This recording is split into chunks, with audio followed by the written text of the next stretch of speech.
Kalamkaval teaser തിയേറ്ററുകളിലെത്തിയപ്പോൾ അതൊരു പ്രകമ്പനം സൃഷ്ടിക്കുന്ന കാഴ്ച തന്നെയായിരുന്നു. ഇപ്പോൾ മമ്മൂട്ടി കമ്പനി തന്നെ അത് സോഷ്യൽ മീഡിയയിൽ വന്നു കഴിഞ്ഞപ്പോൾ അത് അതിഗംഭീരമെന്ന് തന്നെ പറയാം. ഈ 74-ാം വയസ്സിലും മമ്മൂട്ടിയുടെ പെർഫോമൻസ് അതിന് മുകളിൽ നിൽക്കുന്ന ഒന്നും തന്നെയില്ല. ചാനൽ സബ്സ്ക്രൈബ് ചെയ്യുന്ന കാര്യം പരിഗണിക്കണമെന്ന് അഭ്യർത്ഥിക്കുകയാണ്. അത് ഒരു ഒന്നൊന്നര സംഭവമായിട്ടാണ്. വളരെ കുറച്ച് സമയമാണ് ഈ ടീസറെങ്കിലും, പക്ഷേ അത് തിയേറ്ററിലെ ഞെട്ടിക്കുന്ന സംഭവം തന്നെയായിരുന്നു എന്നുള്ളതാണ്.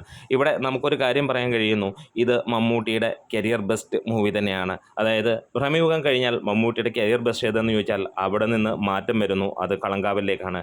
ഈ ഒരു ഒരു മിനിറ്റ് താഴെ, 1.5 മിനിറ്റ് എന്നില്ല, 1 മിനിറ്റിൽ താഴെയുള്ള ഈ ഒരു ടീസറിൽ മമ്മൂട്ടിയെ കാണിക്കുമ്പോൾ ഒരു കാര്യം നമുക്ക് ഉറപ്പിക്കാം, ഇയാൾ ഒരു രക്ഷയുമില്ലാത്ത ഒരു ടെറർ തന്നെയായിട്ടാണ് ഈ ഒരു സിനിമയിൽ വരാൻ പോകുന്നത്.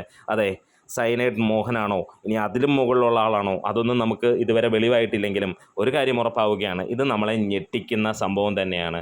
ആ ഒരു ചിരി മതി, ആ സിഗരറ്റ് കടിച്ചു പിടിച്ചിട്ടുള്ള ആ ഒരു ചിരി, അത് ഒരു രക്ഷയുമില്ല. പീക്ക് ലെവലിലാണ് മമ്മൂട്ടി. രാക്ഷസ നടിക ഓൺ വർക്ക് എന്ന് തന്നെയാണ് നമുക്ക് പറയാനുള്ളത്.